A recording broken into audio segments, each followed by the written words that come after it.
সিউরিটিও দিলাম যে আমাদের নেত্রী নিজ মুখেই বলেছেন যে আমি 6 মাসের ভেতরে ফিরবো। মানুষ ঘরের থালা বাটি নিয়ে ছুটে আসবে শেখ হাসিনাকে রিসিভ করতে।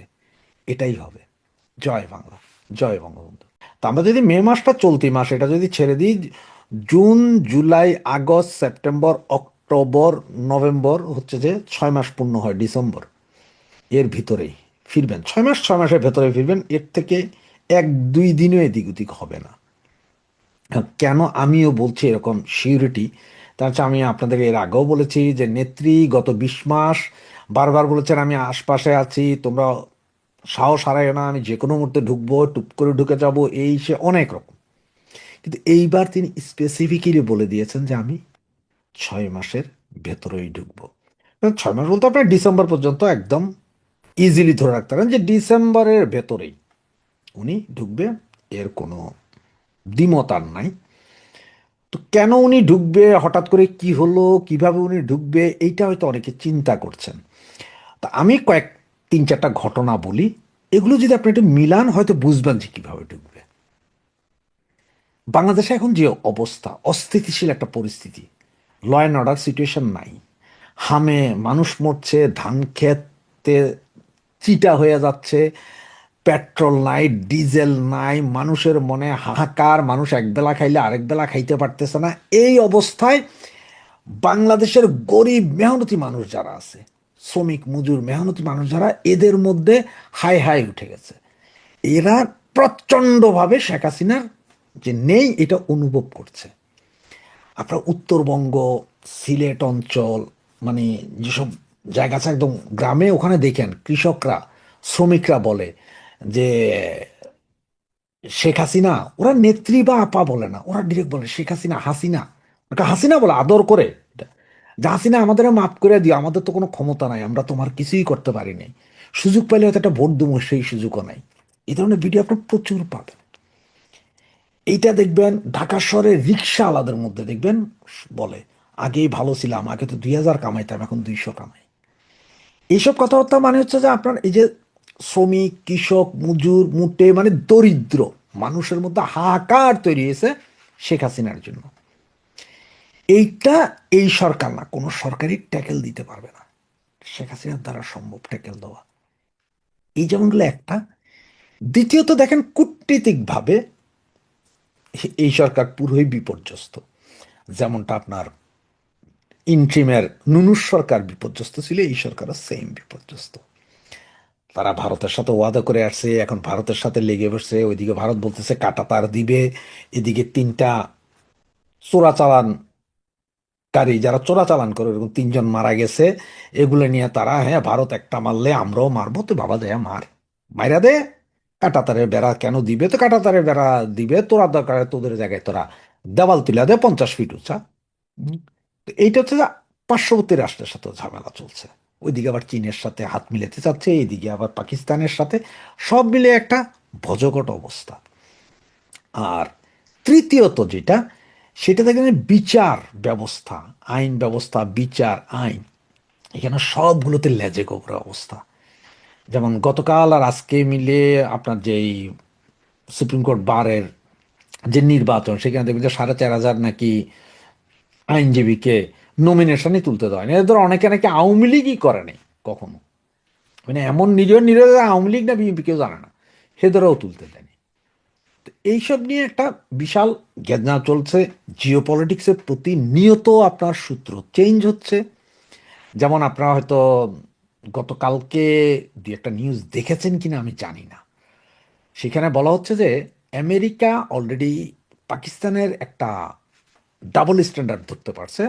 যেখানে পাকিস্তান ইরানের, এই, আমেরিকার হয়ে ইরানের সাথে চুক্তি করানোর চেষ্টা করছে, ইরানকে বোঝানোর চেষ্টা করে। সেখানে নাকি যখন আমেরিকা যখন আক্রমণ করে ইরানকে, তখন নাকি ইরানের যে ফাইটার জেটগুলো নাকি পাকিস্তানের একটা এয়ারবেসের মধ্যে সুরক্ষিত ছিল। মানে এদিকে পাকিস্তান আমেরিকার কাছে মারেন, আবার এদের জিনিস নিয়ে ওখানে সুরক্ষা করে। এগুলো ধরা খেয়ে গেছে অলরেডি, স্যাটেলাইট ইমেজ টিমেজ সহ এগুলো ধরা খেয়ে গেছে নূর খান এয়ারবেসের ভিতরে।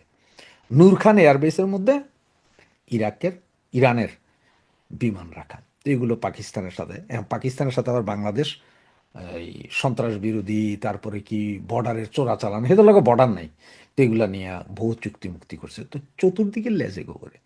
আর এই লেজে গোবরের অবস্থায় যদি এখন যে অবস্থা, তাতে বাংলাদেশে আপামর জনসাধারণই চাইতেছে যে শেখ হাসিনা আসুক। আর এইটা আগামী 1, 1.5, 2 মাসের ভিতরে স্ফুলিঙ্গের মতন হয়ে যাবে। আবার অনেক ইউটিউবার বা অনেক পত্রিকাওয়ালা বা বলতে পারে যে হ্যাঁ, আমেরিকার সাথে মার্কো রুবিও আসবে, ডোনাল্ড ট্রাম্পের সাথে শেখ হাসিনার দেখা হয়ে যাচ্ছে, টেলিফোনে কথা হয়ে গেছে, উনি আসতেছেন। এগুলো হচ্ছে যে সব বাকওয়াস কথাবার্তা। বাংলাদেশ আওয়ামী লীগ 1996 সালে ক্ষমতায় এসেছিলেন জনগণের ভোটে, জনগণের জোরে। 2008-এও জনগণের ভোটে এসেছিলেন। এবারও শেখ হাসিনা আবার এদেশের মাটিতে পা রাখবেন, সেটা জনগণের ভোট। মানে বাংলাদেশ আওয়ামী লীগের জনগণ, আপামর জনগণ, আপামর আপামর জনগণের ভালোবাসায় ওনাকে দেশে আসতে বাধ্য করবে জনগণ। মানে জনগণই বলবে যে আপনি ফেরত আসুন, আপনি ছাড়া আমরা চলবো না। বাধ্য করবো বলতে আমি ওটা বলছি যে ওদের ভালোবাসায় বাধ্য হবেন নেত্রী আবার দেশে ফিরে আসতে। আর সেটা নেত্রীও জানেন। এবং সেটা আপনারা এই যে আমি যে 3টা কারণ বললাম, এগুলো যদি একটু মিলান তাহলে দেখবেন। কারণ হতদরিদ্র মানুষ যখন খাইতে পায় না তখন মুষ্টিবদ্ধ হয়, আর এই মুষ্টিবদ্ধ যখন হয় তখনই আন্দোলন গড়ে ওঠে। এবং এই জিনিসটাই গড়ে উঠবে আগামী 2-3 মাসের ভেতরে। চোখ কান খোলা রাখেন। আর আমাদের কাজ কি? আমাদের কাজ এখন বেশি বেশি দেশের ভেতরে যে অরাজকতা হচ্ছে এটাকে বেশি বেশি তুলে ধরা। সোশ্যাল মিডিয়ায় তুলে ধরতে পারেন, গ্রামে গঞ্জে গিয়ে তুলে ধরতে পারেন। এই যে আমার ছাত্রলীগের ভাইয়েরা এখন যে যে ধান কেটে দিচ্ছে, সেখানে যে কথাবার্তা বলেন, গ্রামের বিভিন্ন বাজারে যান আপনারা, দুই একটা চা খাইতে খাইতে, দুই একজনের চা খাওয়াইতে খাওয়াইতে এই কাহিনীগুলো তুলে ধরেন, মানুষের মাথায় কিন্তু ঢুকে যাবে আগেই ভালো ছিল। এর ভিতরে একটু সাবধান থাকতে হবে। যে কিছু কিছু ইউটিউবার আবার শুরু করছে কি জানেন, ইউটিউবার না শুধু, বিভিন্ন মিডিয়া শুরু করছে ডাক্তার ইউনূসকে পরিষ্কার করার একটা ব্যবস্থা করতে। কেমন দেখেন, ওরা কি বলে যে এই ডিপ স্টেটের খেলা চলতেছে সারা বাংলাদেশে। হ্যাঁ, ডিপ স্টেট শেখ হাসিনাকে নামাইছে, ঠিক আছে, শেখ হাসিনা সরকার গভর্নমেন্টকে ফেলে দিছে। তারপরে ডিপ স্টেট ইউনূসকে আনছে। এ পর্যন্ত ঠিক আছে, ডিপ স্টেট আওয়ামী গভর্নমেন্ট ফেলছে, ডিপ স্টেট ইউনূসকে আনছে, এই পর্যন্ত ঠিক আছে। এরপরে কি আসে, যে ডিপ স্টেট যখন দেখলো যে ইউনূসকে দিয়ে কাজ হচ্ছে না, তখন ডিপ স্টেট ইউনূসকে সরাই দিয়া তারেককে বসাইছে। আসলে মূল কাহিনী ওখানে না। তার মানে এরা ওই যে ডিপ স্টেট ইউনূসে দিয়ে কিছু হচ্ছে না কিন্তু ইউনূস না, ডিপ স্টেট আমেরিকা ইউনূসে দিয়ে যা যা পাওয়ার, যা যা করার সব করাই নিছে অলরেডি। দেশ বিরোধী চুক্তি থেকে শুরু করে সব করাই নিয়ে ইউনূসে নিয়ে গেছে। এটা হচ্ছে যখন মানে এমন একটা ভাব দেখানো হচ্ছে যে ইউনূস সাহেবের আমলে বাংলাদেশের ডিপি স্ট্যাটাস কিছুই করতে পারেনি, উনি দেশের পক্ষেই ছিলেন। এই যে দেশ বিরোধী চুক্তি মুক্তির কিছুই ওনার দ্বারা করানো হয়নি, এটা হচ্ছে ইউনূস ব্যাপার পরিষ্কার করার চেষ্টা করছে কিছু কিছু ইউটিউবার, কিছু কিছু পত্রিকা, কিছু কিছু বুদ্ধি বেশ্যা। এরা চোখ কান খোলা রাখেন, ডিপ স্টেটের খেলা এখনো চলছে। তবে হ্যাঁ, নেত্রী যে বলছে 6 মাসের ভেতর আসবে, তো মানে ডিসেম্বরের ভিতরে আসবে। এবং সেটা হচ্ছে জনগণের চাপে, বাংলাদেশের আপামর জনগণের ভালোবাসার চাপেই নেত্রী আসবেন। এবং সেটা উনি যেহেতু বলেছেন যে 6 মাস, 6 মাসই হবে, 6 মাস থেকে 6 দিন 6 সেকেন্ডও বেশি হবে না।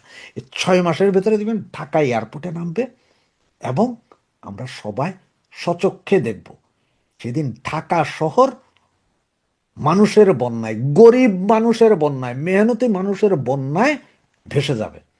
সেদিন দেখবেন লাঠি বৈঠা আনবে না, মানুষ লাঙ্গল নিয়ে ছুটে আসবে, মানুষ ঘরের থালা বাটি নিয়ে ছুটে আসবে শেখ হাসিনাকে রিসিভ করতে।